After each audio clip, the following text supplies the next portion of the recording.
Hello everybody, my name is Robin0928, and welcome to the kind of first episode of the new version of the My Little... You know what, we'll explain it later. My name is Robin0928. With me today, we have my very good friend and the guy who does the speed impressions of every single MLP episode, Mr. Wolfkeen.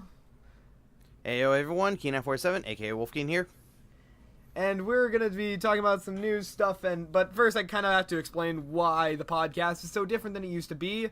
For those who know, I used to do live podcasts, but given that technical problems kept on happening and scheduling conflicts, so to make it a little bit easier, we're actually going to do pre-recorded podcasts, and they will be released every other Sunday. Hopefully we'll start on that pattern of every other Sunday. There should be a brand new episode of this kind of podcast. I don't actually have a name for the new version, because it's not My Little Robin Live anymore, because we're not live.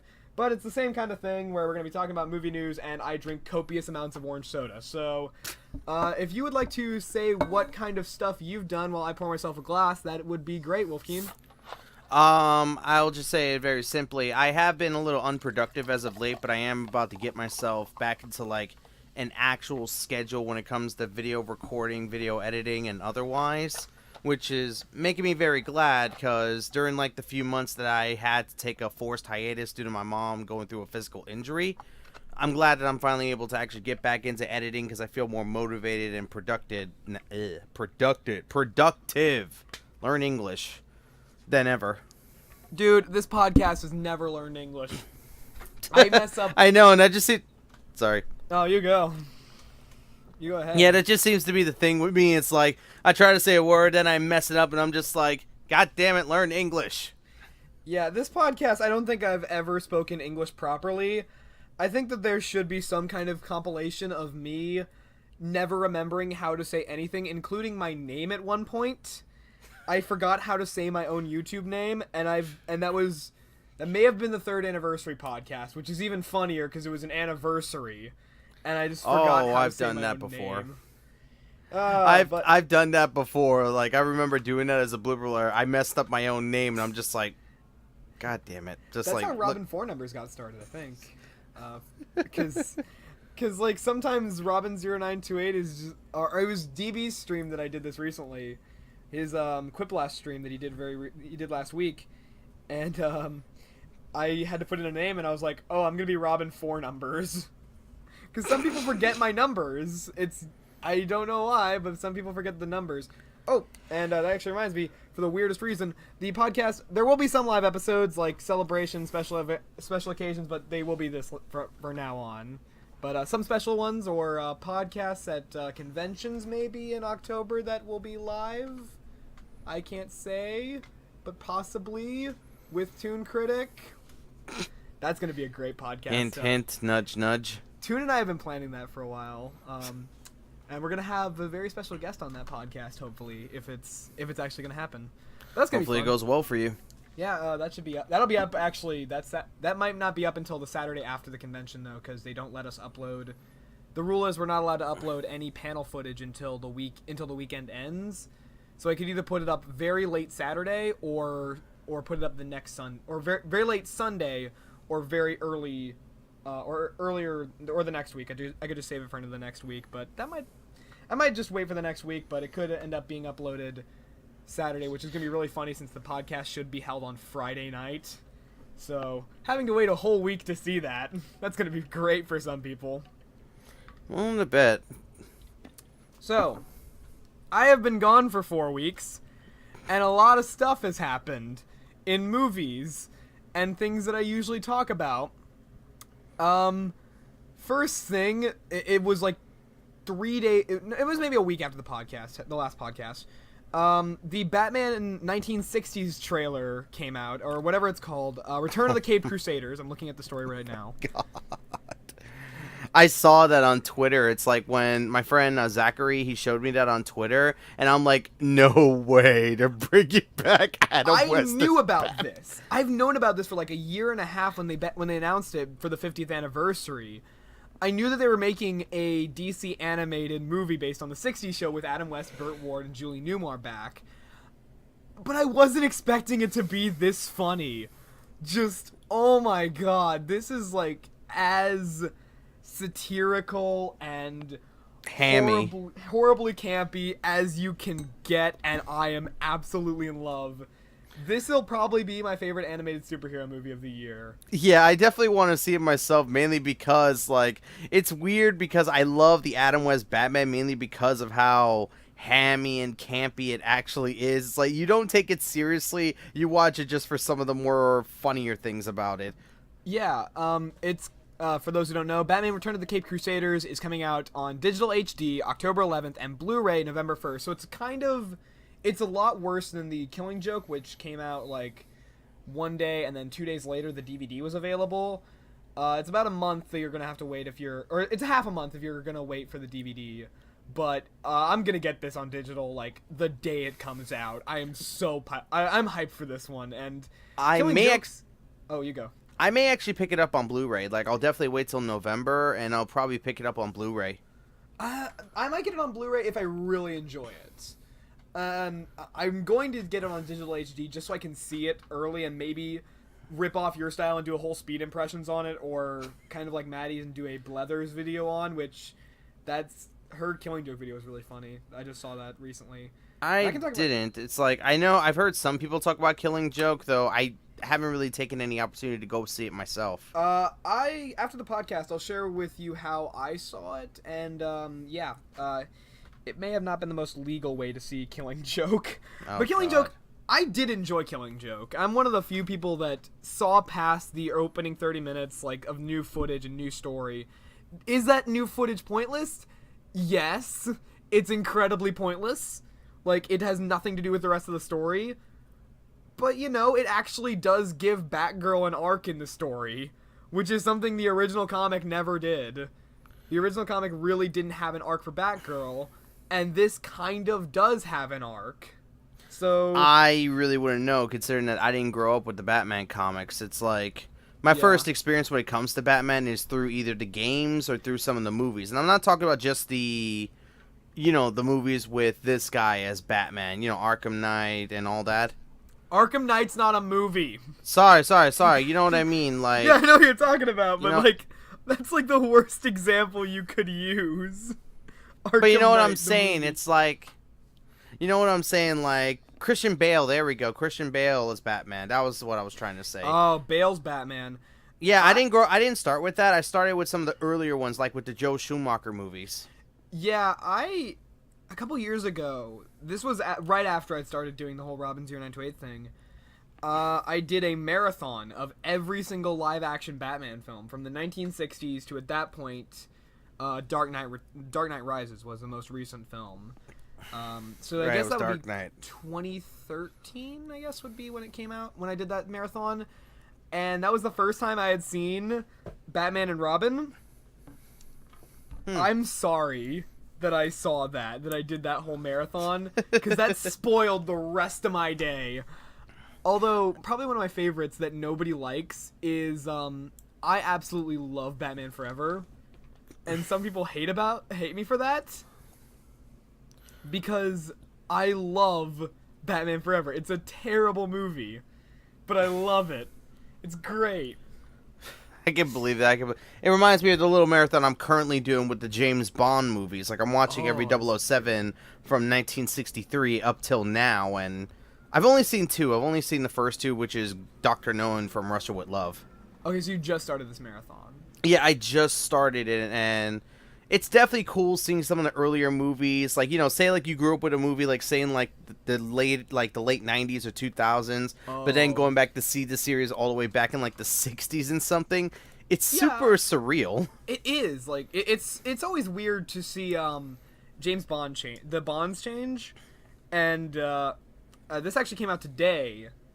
Have you seen Civil War? So I know if I can actually talk about this. No, I have not seen Civil War. Do you mind a spoiler for Civil War? Go for it. So, Civil War comes out on DVD, not DVD, digital HD next week, so you could actually see it really soon. But at the end of the movie, Captain America throws down his shield and walks out, and from what's come out, the Russo brothers have said that's basically Steve Rogers giving up the mantle of Captain America in the MCU. So we're probably going to get a new Captain America soon, which, that's pretty cool. Like, that's kind of what I've always figured is going to happen with the MCU characters, is that it's going to be kind of a James Bond thing where they can keep it going without the original actors reprising their roles eventually. Eventually Chris Evans is going to have to move on from Yeah, because let's face it, there's always different interpretations of, like, different superhero characters. Like, best example, look at Spider-Man. You have Spider-Man, The Amazing Spider-Man, Ultimate Spider-Man, Spectacular Spider-Man. Yeah, it's fun to watch the Spider-Man change. Even going even simpler, like the movie Spider-Man are so different. Like, you look at the 2003 or I guess 2002 was the first Spider-Man trilogy. Then you look at the Amazing Spider-Man, and then you look at Civil War. They're completely different characters. Yeah, which makes me very interested to see the next Spider-Man movie, which I forgot what its title was. Spider-Man Homecoming. It comes out next May, I think. Maybe? Homecoming, right? Yeah, and so I'll say this right now. I have heard some good things about the actor. Like they said, the actor's young, which I think is a fine thing with me. The biggest problem that I had with the earlier Spider-Mans is that they were trying to portray him as a high schooler, but every actor looked like they were so much older. It looked like they were like 30 almost. I think Tobey Maguire was closer to being a high schooler. He was like 24. Andrew Garfield was like 27 when he played Spider-Man, so it never looked natural. Actually, he was 29. Oh my god, he was 29? He was 29 during the filming. Jesus Christ, that's why he looks like he's a 30-year-old in high school. Not to segue into the joke that I was telling you about earlier, but he looks like he belongs in Power Rangers. He looks like he should be going to Angel Grove High. Like, everybody there is like 30 years old, but they're supposed to be teenagers. No, but the only reason I know that was because I was watching the Unusual Suspects review of Amazing Spider-Man, and he literally said the guy who played Flash is actually 27 years old, 10 years older than his actual character, while Andrew Garfield is worse, being 29. Jesus. And actually, the Power Rangers thing actually leads me into a quote that about the new movie. The new Power Rangers will be character-driven, Dean Ezralette says. He's the director of the film. He says, I grew up on it, and I have all the same questions other people, he said. How are we going to update this? How it will exist in the contemporary superhero cinema canon? The director very much said that he's tried to add naturalism and grounded nature with an emphasis on everything being very much character-driven. Oh, dear Lord. Here we go. Movies. Have you seen the costumes? No, I have not. I mean, I kind of backed off from Power Rangers after Power Rangers Samurai. Samurai's good. It's a good series overall. Then the next one sucks, which is really funny because people notice that the 3rd anniversary Morpher is the Megaforce Morpher, which is the series everybody hates. But I don't like that series. What? Police Force? Like RPD, I believe it was called. Megaforce. RPM's a really good series. Everybody hates Megaforce, which is the Megaforce, right? Right after Samurai. It was the 20th anniversary, but it was also a parody of Megaforce, like the fact that new powers came out of nowhere and it made no sense. I did like Samurai as a concept, and they had like better actors in that one. Yeah, but that's the new suits for the Power Rangers movie. Oh, they look like Iron Man. Hold up, let me go on Skype if you sent it to me. No, you haven't. I just sent it on Skype. Okay, now I see it. Oh, okay. Oh my god. Oh my god. That's real. These are the real designs. Oh my, that looks like outfits you would see in like a co-op game or something. Okay, I'm gonna defend these outfits for a second. Like, at least there's one good thing I really like about these outfits. The studio kept the colors. Because if a lesser director, like if this was a Michael Bay production, they would have made these all black. Like, oh, there would not be yeah. I love the colors, and I love the helmets, too. They look really cool. The helmets look cool, and the colors being the same are definitely cool. I think my problem is that, well, and I'll also say this, it makes more sense. They look like legitimate armor that would protect them. Yeah. It really does look like legitimate armor that would protect them. The problem that I have is that it looks so video gamey, and this is coming from a gamer. I just noticed something. The little diamond things that I thought were really stupid, it's supposed to be the diamonds on their chest from the original. Yeah. I've never noticed that that's what that's supposed to be. That's really weird.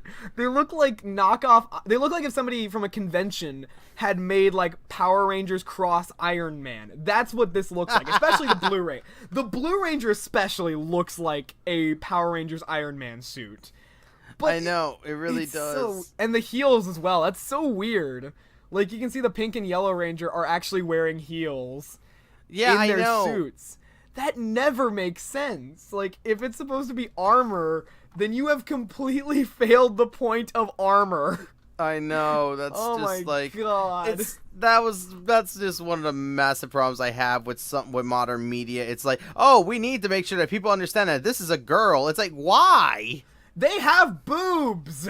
Exactly. That's enough. We don't need extra additions. Like, they have 90s boob socks. Like, okay, take a cue from Samus Aran. We don't need them to actually look like girls to know that they're girls. yeah, like, and it's even weirder for Power Rangers because you see them change into these costumes. Because the idea of morphing, like, they hold up the morpher and then they're in the costume. It's not like a regular superhero where they can cut away and then they're in the costume. You see it on screen. Them change. Like, it's so funny though. I'm actually, I don't know, like, part of me is curious to see what the actual morphing will look like. I'm excited for this movie. Like, no, in all seriousness, despite the silly outfits and Elizabeth Banks as Rita Repulsa, which I'll show you that image later, I'm excited for this movie. I hope it's good. Because I want Power Rangers to be I want a good Power Rangers movie. We haven't gotten a really good Power Rangers movie yet. Yeah, I'll give it the benefit of a doubt, because like I said, I did used to be a fan of Power Rangers at one point. I still catch it on an off chance, but if it does well, this could be the way to bring Power Rangers back into the modern day and age. I will say Dino Charge is the new one. That's really good. That's a good show. I recently marathoned that one. It was so I need to check it out sometime then. The first season's on Netflix if you do have Netflix account. Yeah, I've got Netflix. Okay, so yeah. Gambit. Jesus Christ. Gambit? The Gambit movie. Have you been following this story? No, I have not at all. So the Gambit solo film is a thing that everybody wants, but it just seems to keep on going wrong for this movie. Like, you're talking about Gambit from X-Men? Yes, this is an X-Men spin-off film. Oh God. So the current director that they had, Doug Liman, he was their second director, and they were supposed to start filming in October, and Doug Liman just left last week, or it was October 24th. But do you know what's the funnier part about this? What? They had another director. This was supposed to start filming last October or last June or something. Right. In May, weeks before filming, he left. Oh my God. This is the second time this has happened. Gambit I would love to see a Gambit movie. This sounds like it's literally becoming like the Duke Nukem Forever of movies, where like directors are changing all over the place and otherwise, and then when the movie finally does release, it's like a mess. It's like you could tell that so many chefs came into this kitchen and added their own ingredients. Too many cooks. Yeah, too many cooks. It feels like Fantastic Four almost. Fan4stick, the new one. Oh, I haven't even seen that one yet. I've got a story. I don't think I've told it on the podcast before. My dad is a huge Fantastic Four fan. That's where I get a lot of my comic books from. It's from his collection. It's from my uncle. But Fantastic Four was his favorite superhero team. And we decided, despite the negative reviews, we were going to buy Fantastic Four on DVD. And we rented it. We rented Fantastic Four because we didn't want to buy it. We rented it at Redbox. We brought it home. We were sitting down on the couch. About halfway through the movie, my dad stands up and he walks out of the room, ashamed of being a Fantastic Four fan. I stayed and finished the movie because I'm a sick person, but he actually had to leave. He was done. He was just done. I can't take this. I can't. I think the exact words were, I'm sorry. And he just walked out. I don't blame him. God bless his soul. He didn't even get to Doctor Doom. Maybe that was a mercy. Let me show you the image of Doctor Doom. Maybe that was a mercy. If anything. It was a mercy that I never got to see Doctor Doom. Oh my god. Doctor Doom is my... It's just the worst. It's it the actual worst thing I've ever seen. I remember watching the other Fantastic Four movie, the first one that came out. I had problems with it, I did, but it was at least tolerable. What the actual fuck? What the fuck? I need to zoom this in. Like, I need to save this picture and put it on my computer for a split second. What is real? Okay. It's a real thing. What the fuck? It's real. It's a real thing. This is not Doctor Doom. The article I found this from is called 6 Doctor Doom costumes better than the one in Fantastic. The problem is that Doctor Doom ain't even like a monster or anything like that. He's human like everyone else. This is the closest. This is a set photo. This is the closest thing to actually having the real Doctor Doom that it got. Like, you can sort of see the Doctor Doom armor, the hood's up, and he does look fairly human. And then they added all these CG effects to make him look green. It's so weird. Oh my... I hate to say it, but I prefer the Doctor Doom that we got in the original Fantastic Four movie. The original one looks like Green Goblin, but at least it's funny enough and it's close enough to the comics that I can enjoy it. Yeah, I'm talking about the original Fantastic Four, like the one before Fantastic. Yeah, the 1970s, the 2004 one. Yeah, it's like that looked more closer to how he would actually look in the comics. It did kind of look like the Green Goblin from the 2002 Spider-Man film. A little, like a repainted mask, but it's at least kind of close. God, that costume makes me laugh every time I see it. Oh my god, it's like, that's not Doctor Doom. That's like the Silver Surfer on radiation. I didn't even mention what Doug Liman left to do. He's doing Justice League Dark, which is another DC Cinematic Universe property. And I actually have to look at the character list. I know Zatanna and Constantine were on there. Oh boy. I don't know, just like some of these superhero movies, I can't help but be like, why are you doing this? I mean, yes, I will agree that a lot of these superhero movies are adaptations. They don't have to follow the comics word for word. I will give it that. But there are some things that you have to at least get right, or fans and otherwise are going to want to kill you. Yeah, basically, that's how this feels. I'm pulling up the list of the characters for Justice League Dark. Let me look up. Movie. Okay. Zatanna, Deadman, Black Orchid, John Constantine, Swamp Thing, and... oh, God, this name. Etrigan the Demon. Yeah, this is gonna be a great movie. That's why you should step down from Gambit. Like, the movie everybody wants to see made. You step down and do Etrix the Demon and John Constantine, who couldn't even have a single season. Oh my god. I love Constantine. I think it's a great show. It was not ready.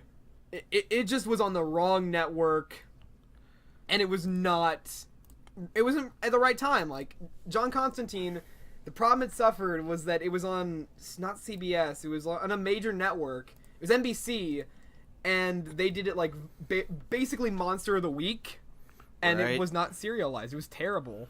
Oh my god. This is why I keep saying, though, it's like, you really have to wonder about some of these directors. It's like, why they make some of the decisions they make and why they take some of the jobs that they do. It's like, dude, you have to know this isn't a good choice by just looking at it. It's like, some of these are like, this reeks bad idea. I don't know if you could somehow salvage it, but this just all reeks bad idea. Oh, that's funny. I didn't see the story until just now. Captain America Civil War directors Joe and Anthony Russo reckon that Anna Kendricks would be the perfect Squirrel Girl. I need this in my life. You don't know how much I want this to be real. I don't know what that is, but I'll take your word for it. The Unbeatable Squirrel Girl is the best Marvel comic right now. It's great. It is just balls to the wall, and I love it.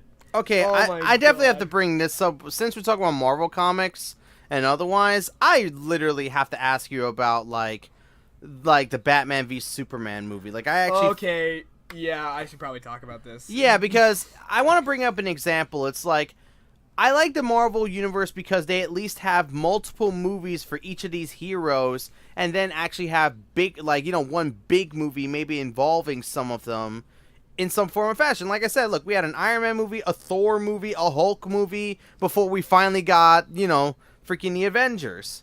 Yeah. Okay. And now here with freaking Batman v Superman, we barely got a freaking Superman movie.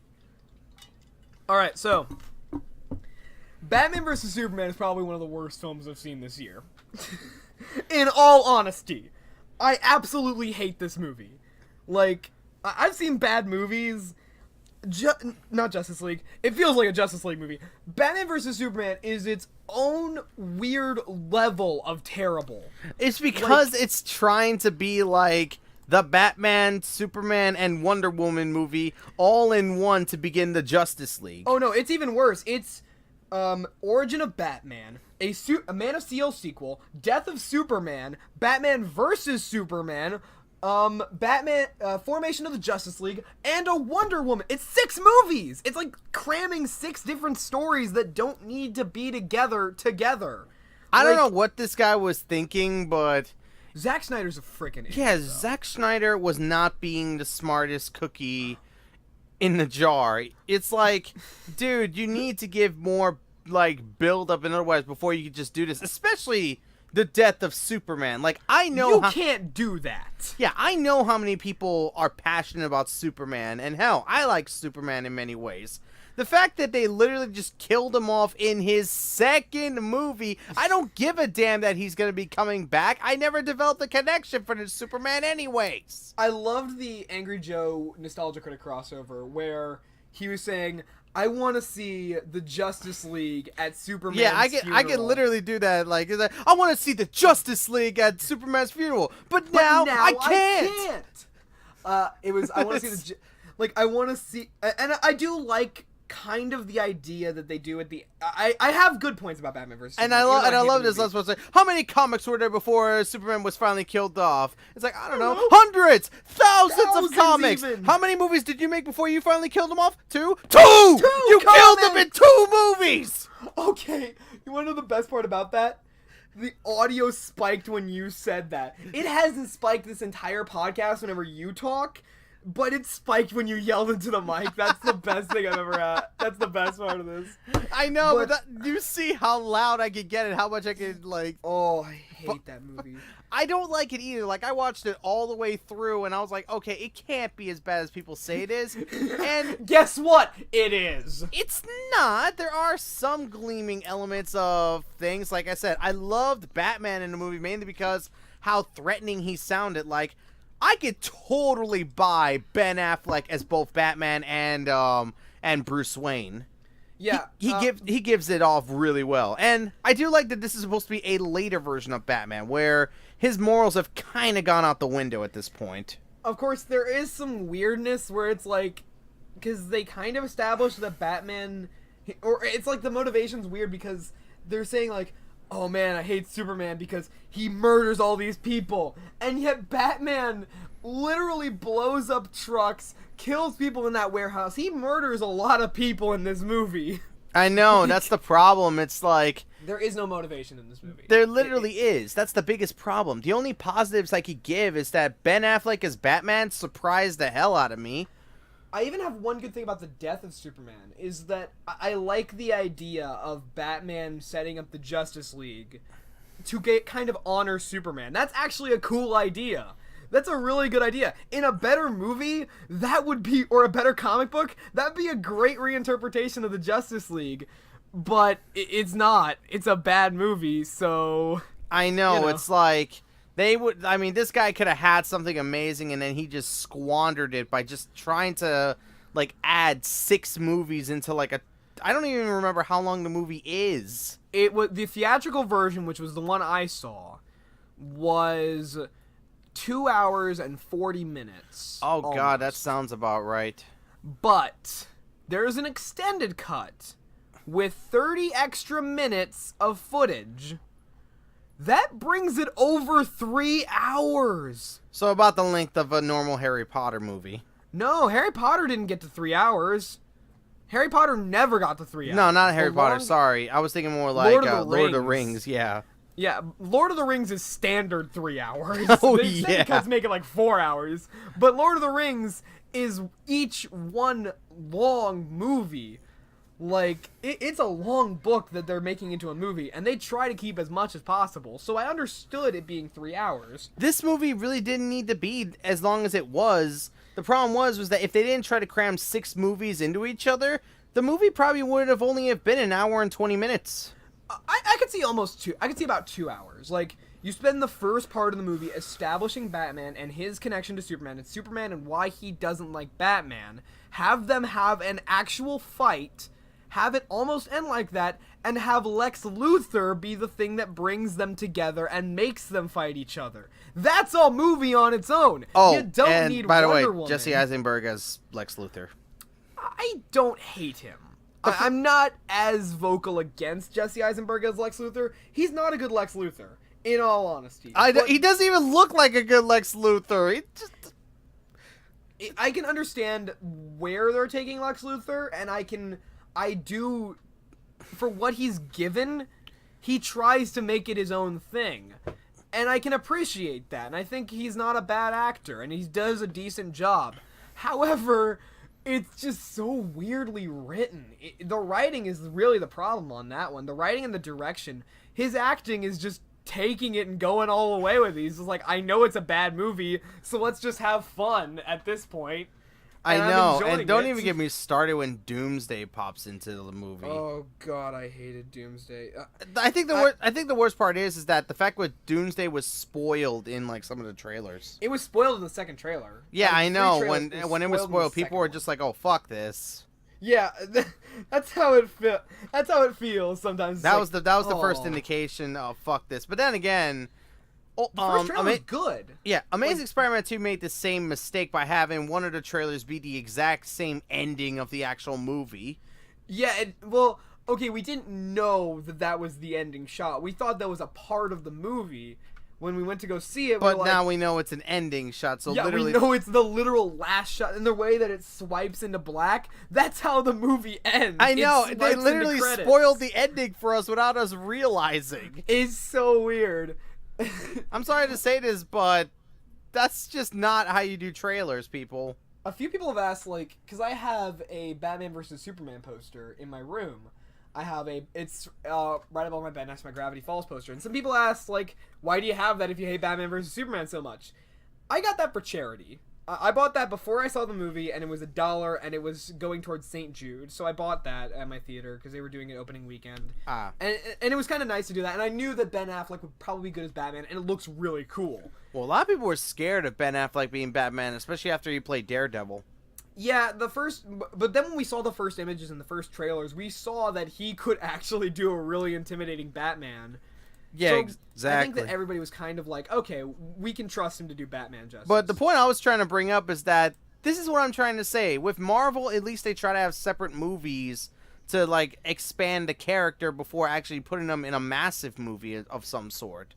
What's really weird, I get what you're saying, but what's really weird is that Marvel just did a movie where they introduced 2 brand new characters, and 2 big characters, too, with Black Panther and Spider-Man in Civil War, and they did it so well. Like, they basically out-DC'd DC in one movie. I know, and we know we're going to see movies from these 2 characters at some point or another. We already got Spider-Man Homecoming on the way.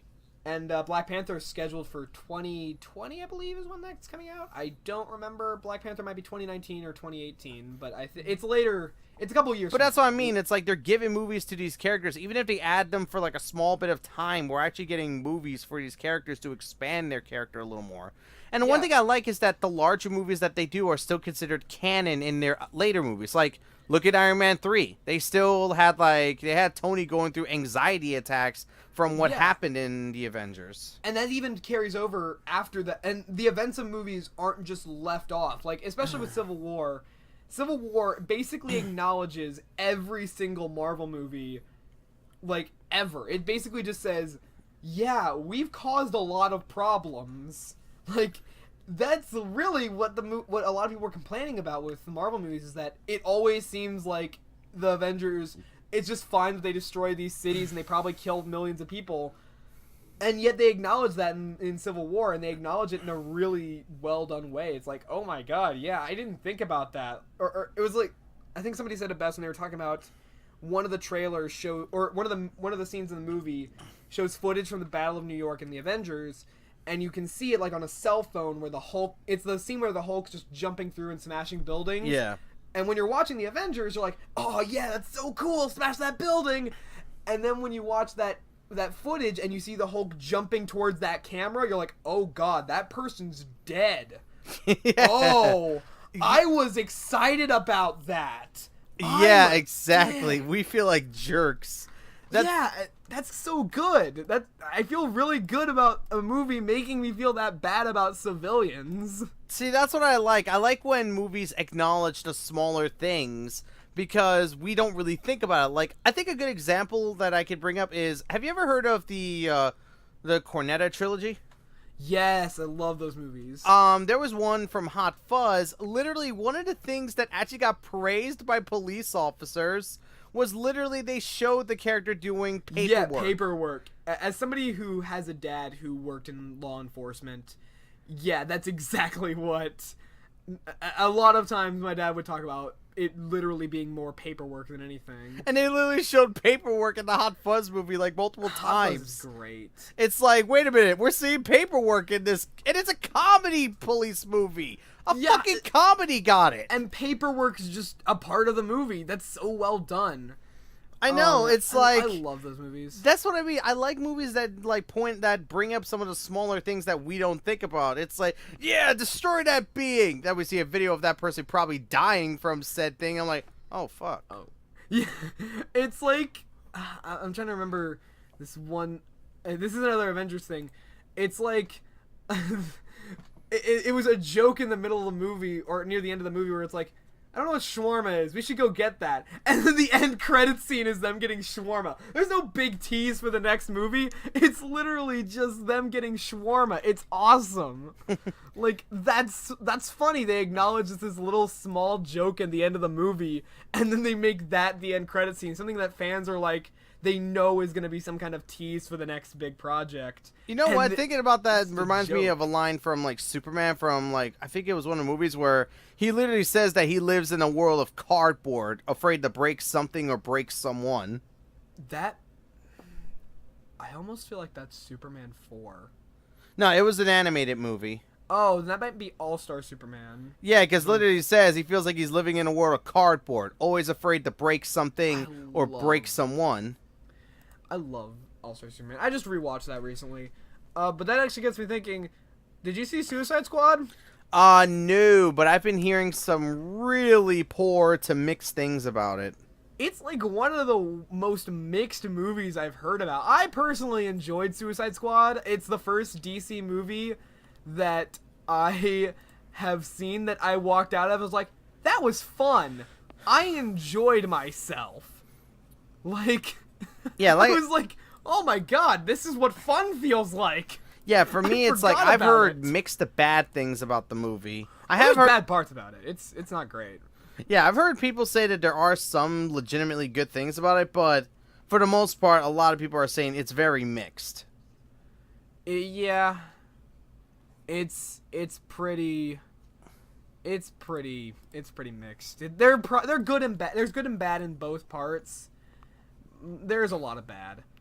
I mean, there's some weird direction choices that they choose to do, and the story is basically just half non-existent to just kind of forgotten at some point. It's weird, but the action's fun, the characters are fun, there's some really funny scenes, and I walked out and I was like, I had a good time at the movies today, and I saw a DC movie. That's not something I'm used to saying.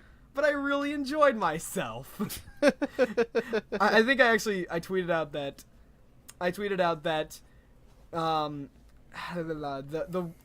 the phrase was, Suicide Squad is fun. There are problems, but it's the first time I've been able to say that in a long time.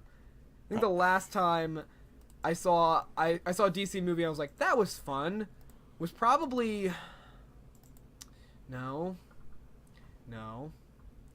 Maybe... I'd say Batman Begins is the last time I'd say a DC movie was just incredibly fun. Begins is dark, but it's enjoyable. I mean, Dark Knight is also... Yeah, I don't really go to the movies all that often. I'll admit that. I try to go to the movies more often. I think the call just died for a split second. This is why we do audio podcasts now, and we can edit them after the fact. Yeah, and plus you could probably enjoy the little in-between stuff I was saying. I'm gonna see how good it is, and if it's not good, because my stuff is all good, like, and this is why things break. if your stuff is better than mine, then I might put that in an interlude. But if not, I'll just put technical difficulties music right there. That'll probably be the best idea. But yeah, it's like, I don't know. I don't go to the movies all that often anymore, mainly because, well, one, there's no local theaters near me anymore. I have to go to the city if I want to do that. I should have probably seen this movie, but I haven't yet. It looks like it's gonna be a contender for an Oscar. 9 Lives. I haven't seen that movie either. Have you heard about it? No, not even. Oh boy. 9 Lives is a movie where Kevin Spacey turns into a cat because of this movie is so bad. Christopher Walken turns Kevin Spacey into a cat because he's a workaholic dad. It came out the same weekend as Suicide Squad. Oh my lord. It's a real thing. It currently is sitting with a 4 out of 10 on IMDb, an 11 on Metacritic, and a 9 on Rotten Tomatoes. I don't know what to say about that one. Here's the New York Times review. Starts off with Kevin Spacey, Jennifer Garner, and Christopher Walken at least chose to be in 9 Lives. The cast member you should really feel bad for is the cat. Wow. That's horrible. Apparently it's a ripoff of the Shaggy Dog. Like, what's the whole thing? Like, why do you get turned into a cat? Because he's a workaholic business guy, and he goes to a store where Christopher Walken's working, and he turns him into a cat. And how do you even go back? What the fuck? I don't know. I've seen this concept done so many times in not only movies but even TV shows. Yeah, it's like the most generic thing ever. And it released the same weekend as Suicide Squad. That's like the same thing that happened when freaking Rise of the Tomb Raider released on the same day Fallout 4 came out. That's just stupid marketing. This is the greatest movie ever made. But I'm just saying, everybody's gonna go see Suicide Squad because everybody's like hyped or otherwise for it, and everybody's like, "Oh, there's this other movie," but fuck that shit. A bunch of people. Oh, I want to see what it made in its opening weekend. Oh my god. Opening weekend box office. Okay. Tip for a movie, for any kind of marketing campaign, don't release your product on the same day something major's coming out. Unless you think you can compete. And there's no way a movie of Kevin Spacey being turned into a cat can compete with... It's so fucking... It made $6 million its opening weekend. And how much did Suicide Squad make in its opening? Oh, let me see. We need numbers. If it made more than Suicide Squad, I'm fucking done. Oh, it definitely didn't make enough as much as Suicide Squad did. Suicide Squad in its opening weekend made $133 million. Holy fuck! Wait, are you saying it made $9 million? It made $133 million. I meant the other movie. No, It made $6 million its opening weekend. Oh my god. In total, since August 5th, it's made $17 million. Oh my god. That's a flop and a half in the movie industry. But in the genre of comedy body switch, it's the number 12 film. The number 1 being Big, which came out in 1988. Oh my god. And the second one, Freaky Friday, which is a pretty good film, actually. Freaky Friday is pretty good. Oh wait, that's the remake of it. Oh, The original is number 9 with only $25 million. oh my god. What was the? I want to know what the budget was. Kevin Spacey as a kid. I can't. Great. I've suggested that our live podcast in front of an audience, we should watch 9 Lives. Oh man. That should be, or no. Our whole podcast should just be discussing the thematics of 9 Lives. That was my suggestion for our podcast in October. Oh, that's something I would totally Toon Critic's do. second appearance on this show. And we have a huge special guest, and we completely waste her by talking about 9 Lives. Oh my god. That was one of my ideas. Oh, it didn't even break even. Oh. It didn't break even. It cost $30 million to make. It costed that much to make, and it barely made more than half. its budget. Oh my god. Oh my god. Oh. Here's the description of it. Tom Brand, played by Kevin Spacey, is a billionaire whose workaholic lifestyle takes him away from his loving wife Laura and adorable daughter Rebecca. Needing a present for Rebecca's 11th birthday, Brand buys a seemingly harmless cat from a mysterious pet store. Suddenly, a bizarre turn of events traps poor Tom inside the animal's body. The owner of the business tells him he has 1 week to reconnect with his family or live out the rest of his days as a cute and furry feline named Mr. Fuzzy Pants. This is real!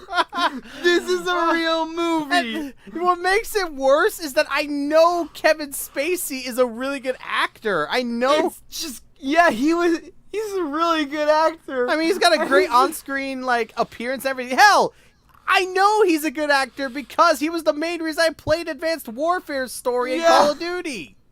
Oh my god. He was the main guy in that game, and I'm like, this guy has a good acting and a presence. It's like, oh my god, the review from Forbes, their headline is 9 Lives is not quite a catastrophe. no, Jesus it's just a fucking. I can't. Who knew there was a big budget prequel to a talking cat? Just what the fuck? And the fact that it didn't even make even. Just. Oh, poor Robbie Amell. I really like Robbie Amell. Okay, I'm sorry to say this, but this is just a great example. Just, 1, don't release your movie on the same day something major comes out. And 2, I don't know, come up with a better concept. Number 2, don't make 9 Lives. And if you are going to make 9 Lives, get a better comedy actor or something. I'm drinking a lot now. Oh my god. Oh my god, I'm done. That is the greatest thing I've ever seen. Oh my god. I'm so happy we have talked about this. This is. Aren't you so glad you learned about the Oscar contender for this year? I'm literally crying right now. So good. I just wanted to be okay. In all fairness, 9 Lives 2 is gonna be way better. God hoping. Let's just hope they don't release it on, say, the release of a DC movie again. Justice League, watch out! 9 Lives 2. 9 Lives 2 is coming for your ass. I'm going to the Wikipedia. Critical reception. The film received overwhelmingly negative reviews from critics. On the review aggregator Rotten Tomatoes, the film has a rating of 9% based on 46 reviews. They can't see genius, obviously. With a rating of 2.6 out of 10, the site's critical consensus reads, not meow, not ever.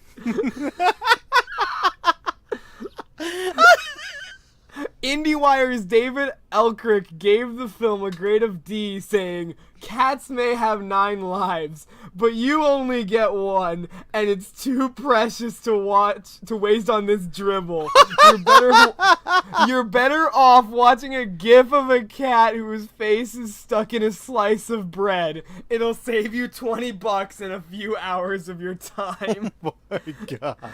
It's only 87 minutes.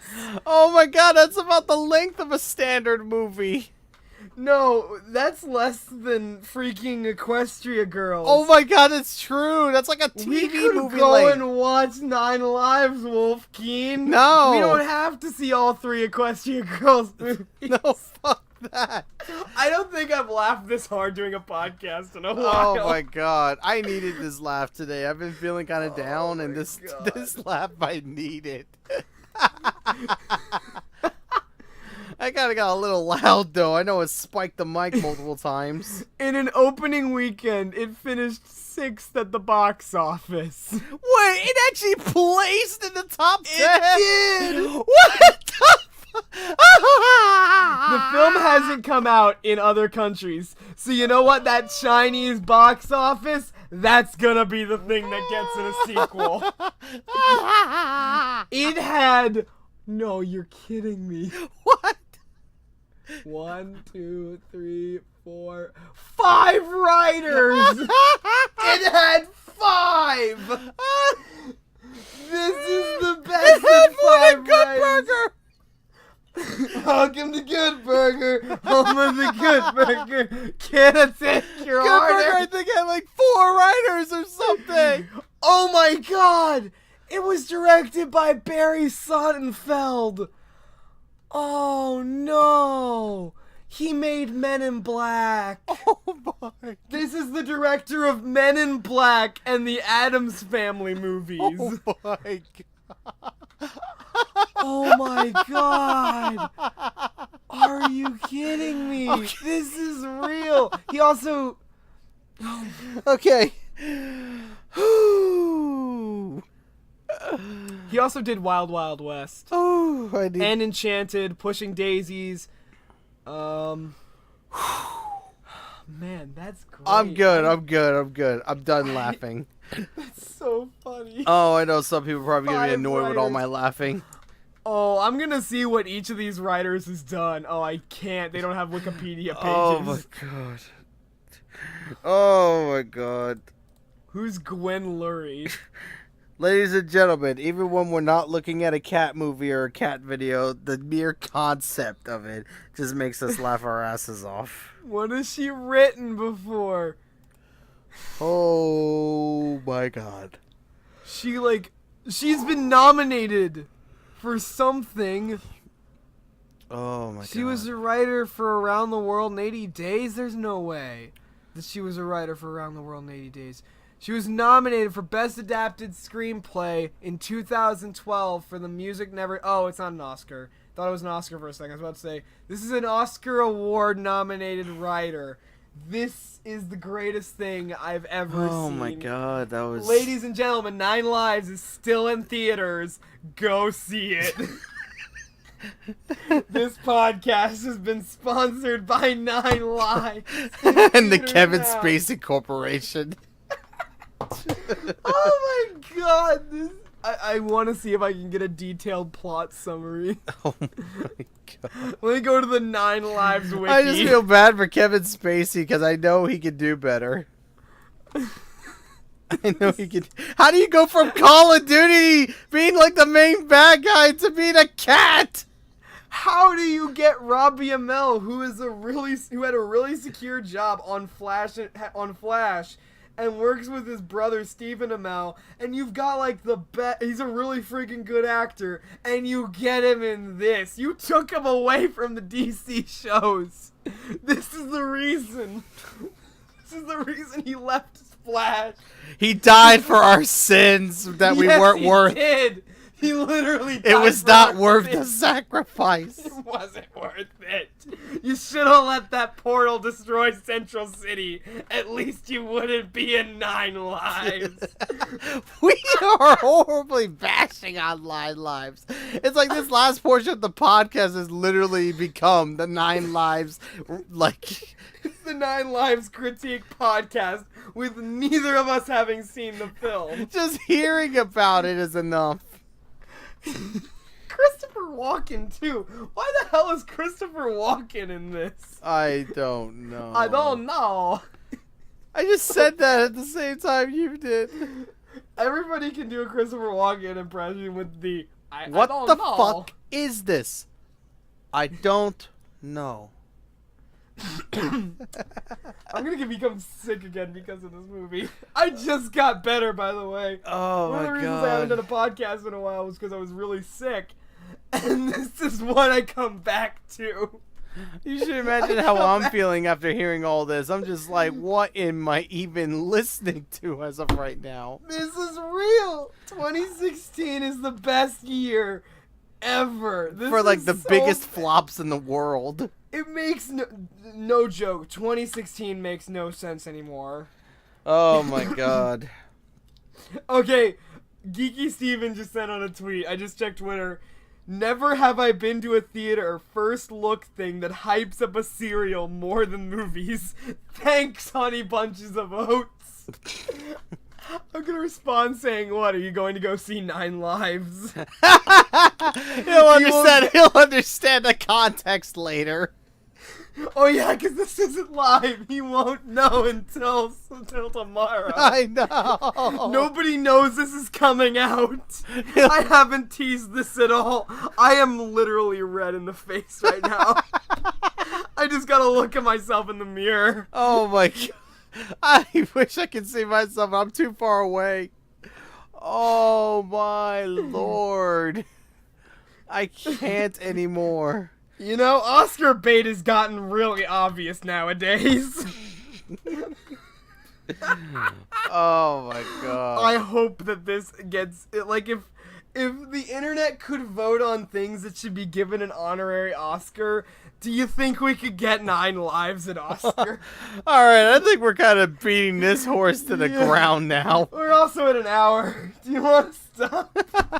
Yeah, I think we should end think it we right can now top this. before we just Alright. die. So that has been probably the greatest podcast. This is it. This is as good as it's gonna get from now on. The podcast is gonna just suck after this. Oh yeah, it's never gonna get any better. It's In like every 2 weeks, I have to top this. yeah, so. it's like the next podcast will just be welcome back to Robin's podcast. It's only gonna get worse from here on out. Yeah, I hope you got. Also, I'm debating putting these on SoundCloud. So if you want to listen to this shit in the car, you could do that and listen to us talk about 9 Lives. Oh boy, I hope somebody actually does download this podcast and starts playing it on their way to work. I'm pretty sure that would make their day, especially considering how bad we were laughing. I sounded like a hyena at one point. I think we both did. Yeah, in 2 weeks, I have no idea who the guest is going to be or what crazy stuff we're going to find on the internet this time. But you know what? I'm ready to be back to doing these podcasts because I forgot how fun they were. Thank you so much to my special guest, Wolfkeen. My name's Robin0928. Thank you guys so much for watching. I'll see you guys next time. Take care, everybody.